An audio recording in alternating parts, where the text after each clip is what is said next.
Hey, it's Clay, and this will be a video chart on ticker symbol PLUG. We'll take a look at the 30-minute time frame. Real quick, what do I mean by 30-minute in case maybe you're new to charts?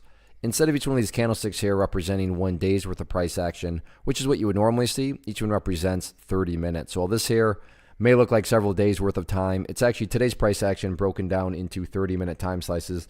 I like to this time frame. That does a good job of telling the quote-unquote story of the price and then makes mapping out levels of support and resistance a bit easier to see. I did this analysis on Thursday, so that is where the green and red line annotations were coming from. But after today's price movement, I don't know if update's the right word, but definitely want to get things at least talked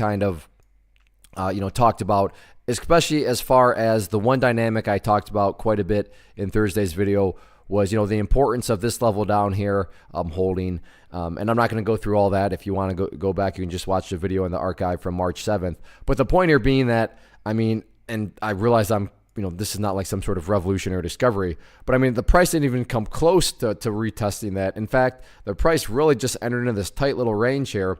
So it's looking like the bulls are getting pretty stubborn and saying, no, we're not going to give up any gains at all. In fact, we're not even going to let it get close to giving up gains because the price barely pulled back today, at all. Sure, a little bit of a pullback, but nothing, to the extreme in any sense.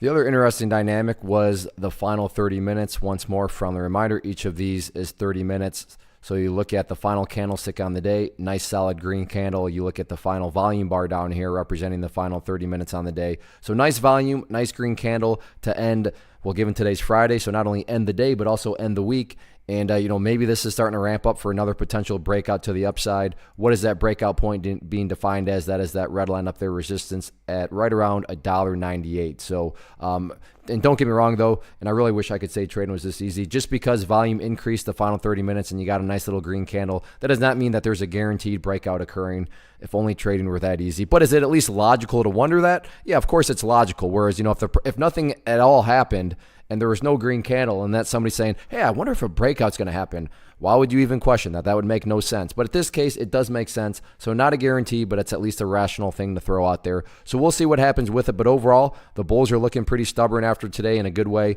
and we'll see if this is some sort of setup for a potential breakout next week or not.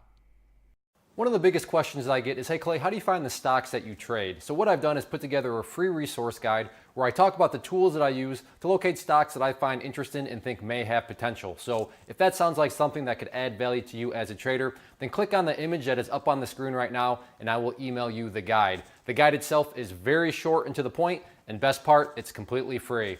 Thanks for watching the video. Let me know if you have any questions.